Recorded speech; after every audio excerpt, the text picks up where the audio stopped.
And one last thing to add to this about humility. When somebody comes and talks real nasty to you, right? And they're condescending to you, it's a good way to put your ego down. So they may have even done you a favor. That may have been, they think they've won over you, but maybe that's a message from Allah, maybe that's a gift from Allah to give you the gift of humility. Maybe that's what it is. This is what Ibn Taymiyyah rahimahullah used to say. When someone offends me, I think it's a gift from Allah that He's teaching me humility. SubhanAllah. It's a different attitude. Then learn to serve people for the sake of Allah. Give to the, a lot of times people get burnt out. And this is the last thing I want to say about religious folks, right? Especially youth.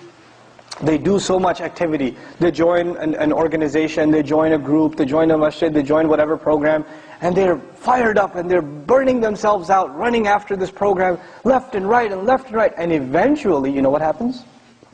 They get burnt out. They get completely burnt out. And when they burn out, they're never able to recover from that again. Keep a balance. Take it easy. You don't have to do everything in one weekend. You don't have to do everything in one summer. It's okay. You can keep it gradual. Keep up with it, inshallah ta'ala. But when you do things for the sake of Allah, and you get frustrated that you're not seeing results, like this talk. I was invited, and I said, okay, I'll come, Sunday night, no problem. Why not come Saturday night? Nobody's going to be here. You know what my first reaction was? So? I'm not coming here for you. Why am I coming here? There's a bigger reason. You're not paying me, who's paying me? Right? So if there's one person here, or 100 people here, or no one here, did I already get my credit if I had the right intention? I did, if I had the right intention. Why did you come here? If you came here because your friends are coming, because you got nagged into coming, because your ride isn't leaving so you're stuck here, then you got nothing. But if you were here, say, what your intention was, I'm going to remember Allah tonight. I'm going to come closer to Allah tonight. Even the wait, when there was nothing going on here, did that count in your favor? Change of attitude, change of intention, right? It'll help you so much in life. Because when you do things, you'll pass out the flyers, and you will invite people, and nobody will show up, and you'll say, oh, people don't listen. You won't be frustrated. You know why? Why were you passing out the flyers? Why were you sending the invitations? Where did you put the expectations with? Your job is the effort, his job is the results. You're not in charge of the results. When you internalize that, life becomes so much easier. And you become more satisfied with yourself. You don't become frustrated, oh, there were only a few people there. There could have been more. Yes, there could have been more, but that's in the hands of Allah. Did I do my part? Did I make enough effort? That's the only question to ask. And were my efforts seriously for the sake of Allah? That's the question to ask. These things I bring up because intentions are not something you make once. There was one time in your life, you made the intention, you're going to serve Allah's religion. You're going to become a better Muslim. You made that intention, but that intention can get rusty. So you got to keep going back. You got to keep fixing it. And everybody else thinks your intention is strong because they only see what? The outside. What don't they see? The inside. And because they see the outside, they tell you, you're pretty good, man. And you start believing them too. So you're only making the problem worse for yourself. The first remedy was remembering Allah. The second remedy, find better company. Find company of people that are better than yourself. The third remedy, important remedy, learn to keep your mouth shut. Learn to keep your mouth shut. If you see something really bad, find a humble way of giving advice to a Muslim. Think, are the words I'm going to say to them, are they going to make them even more averse to the religion? Or should I find some loving, soft way of slowly pulling them back without compromising the principles? But can I bring them closer to the deen? Maybe change their company, maybe change of scenery, maybe if they heard a little bit of advice. You don't want to change their behavior first. You want to change what first? Their heart. Once their heart changes, behavior will change automatically. Most of the time we go after people's what? We go after their behavior. You can't change people's behavior. You can only remind them and hope that Allah changes their hearts. Right? Your job is to remind. فَذَكِّرْ. The messenger sees people doing shirk, people doing kufr. And Allah is telling him year after year after year, فَذَكِّرْ إِن نَفَعَتِ الذِّكْرَى فَذَكِّرْ إِن نَفَعَتِ الذِّكْرَى. Remind them, reminder will have benefit. The man sallallahu alayhi wasallam is doing da'wah to the same bunch of really bad people for 10 years, and Allah keeps telling him, remind, it's going to have benefit. Remind, it's going to have benefit. You remind someone, it doesn't have benefit, you know what you say? I reminded him, he didn't listen. That guy's not going to benefit from a reminder. Look at the seerah of the messenger. How often does he remind sallallahu alayhi wasallam? And Allah keeps telling him, you may not see the benefit. You may not see the benefit. But is there still benefit? There is. And who's the first person who benefits from sincere reminder? The one who gives the reminder. Who is it benefiting first? You yourself. Because you are accepting that the words are coming from you, but the effect will come from where? From Allah Azza wa Jal. And if your words didn't have any effect, then maybe there was something wrong with who? You. Your first reaction shouldn't be there's something wrong with him. He didn't listen to me. That's not your first reaction. You know the Messenger ﷺ, and this is the last comment I'll make, when he gave advice when he gave da'wah to the people and they didn't accept, one of the thoughts that crept into the Messenger's mind was, maybe I'm not doing my job right. Maybe I could have said it better. And Allah Azza wa Jal reminds him, no, you're doing your job right. You're doing what you're supposed to do. You just keep warning, you just keep reminding. Don't worry about the results, just keep doing what you're supposed to do. Do what you're supposed to do. You know, along these lines, the last ayat that came to mind, I should share it with you because it's important in this issue, inshallah ta'ala. 2 ayat, one from Shura, one from Surah Shura, Surah number 42, and another ayah in which the Messenger is given advice in Surah Al-Imran. So 2 ayat. In Surah Shura, وَمَا تَفَرَّقُوا إِلَّا مِن بَعْدِ مَا جَاءَهُمُ الْعِلْمُ بَغْيًا بَيْنَهُمْ.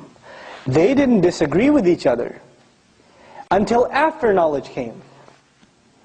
They didn't disagree with each other until after knowledge came. So who's disagreeing now? Knowledgeable people. Knowledgeable in what? Knowledgeable in what? Science, physics, chemistry, biology. What are they knowledgeable in? The religion. Knowledgeable in the book. Knowledgeable in the sunnah. And what are they doing after that knowledge? Falling into disagreement. Why? Allah gives the reason too. بَغْيًا بَيْنَهُمْ. Out of an urge to dominate over each other. They had this urge, they want to feel superior, and what's their weapon by which they feel superior? Knowledge of the religion. They turned that into a means by which they can inflate their ego. SubhanAllah. What a horrible crime. And it's that ayah where Allah Azza wa Jal, by the end, He says, وَلَوْلَا كَلِمَةٌ سَبَقَتْ مِنْ رَبِّكَ إِلَىٰ أَجَلٍ مُسَمَّى لَقُضِيَ بَيْنَهُمْ. Had it not been that a time had been appointed for them from ahead of time, meaning had it not been that Allah had already decided when they will be punished, their matter would have been dealt with immediately. They would have been punished right away. This is a high crime. This is a high crime that they're doing. Using the weapon to disagree, the knowledge as a weapon to disagree with each other, not for any other sincere reason except ego. A horrible, may Allah protect us from that crime. Especially our youth, man, youth culture in this country. You're playing ball, somebody blocks your shot, what happens?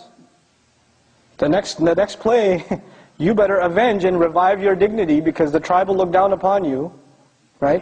There's this culture, how dare you against me? It's not just a sport, it's a test of ego, right?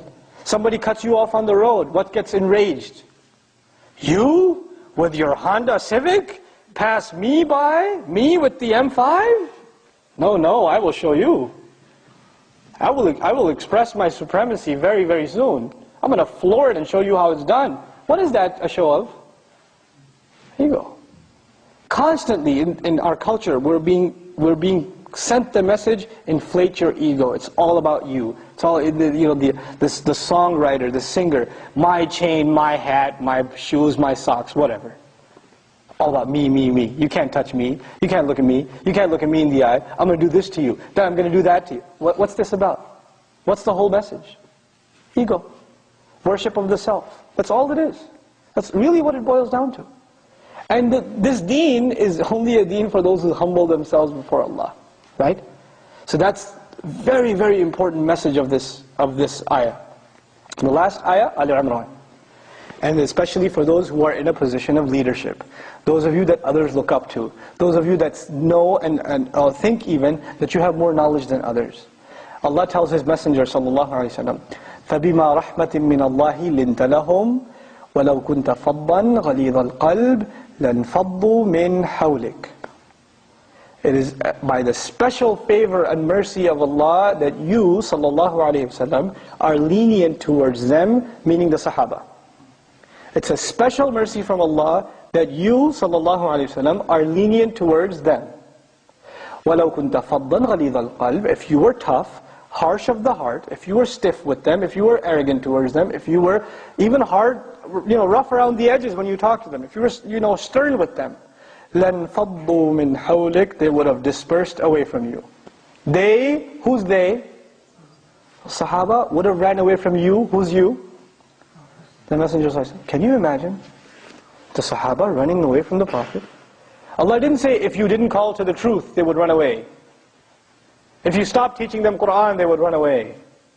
If you didn't present, the wahi, they would run away. What would the Messenger do that would make them run away? He's still teaching Qur'an, he's still giving the truth, everything's the same. What's the only thing that changed in the ayah that would make them run away? He's tough to them, he's harsh with them. That would be enough and they would run away. SubhanAllah. What a message Allah is teaching His Messenger sallallahu alaihi wasallam. If that's the message to the most amazing leader, you don't think it applies most to us? It applies enormously to, if you're in any position of leadership, and if I was to ask for a show of hands, don't raise your hands, rhetorically, if I was to ask for a show of hands, how many people are in a position of leadership? You know what? All of you should be raising your hand. You're all in a position of leadership. You're all in a position where you should be able to give counsel to someone, and that's fine. But how do you give that counsel? Especially if they're Muslim. Instead of making them more averse to the religion, learn to be a little more tolerant. Don't justify wrong behavior. That's not what I'm saying at all. If you see some haram, call a spade a spade. Look, this is haram. I worry about you. And there's ways of saying it, right? You know you're going to hell for doing that, right? That's one way of saying it. Man, you should be ashamed of yourself. You do that. That's one way of saying it. Bro, I'm really worried about you. Seriously? Why? You know that's bad. And I love you, man. Why do you do it? You need help? I mean, why really? Just stop, man. Let's talk about it. Sincere, yarhamukallah. Right? Let's talk about it. Sincerity. It shows, The way you talk to people, it shows if you're sincere, or you're just trying to pass comments on them to, just put them down. There's a difference. There's a difference in how we talk. أَذِلَّةٍ عَلَى الْمُؤْمِنِينَ. They're humble, powerless when they present themselves to believers. That's the attitude in the Qur'an. But then finally, how do you know for sure you are sincere? It's in the ayah, and we're done. In that same ayah, فَاعْفُ عَنْهُمْ وَاسْتَغْفِرْ لَهُمْ وَشَاوِرْهُمْ فِي الْأَمْرِ. After they mess up, and you're lenient towards them, if they mess up, number one, forgive them lovingly, فَاعْفُ عَنْهُمْ. Then ask Allah to forgive them. Asking Allah to forgive them is not, some brother does something bad and you say, hey, by the way, may Allah forgive you.